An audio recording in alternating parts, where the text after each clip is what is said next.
Quincy, what are you doing up? I heard tiptoeing downstairs, and I'm about to ask you the same. What are you doing up? Sneaking another carbonated beverage at 12:42 a.m., I see.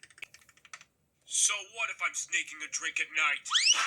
I'm not the only one who sneaks food at night around here. Who else does?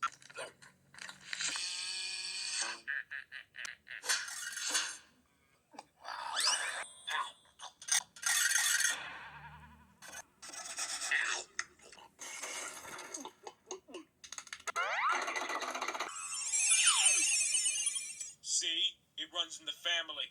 I bet you sneak food at night too. I do not. I do not share this distasteful habit with you and the other 199 characters. Suit yourself.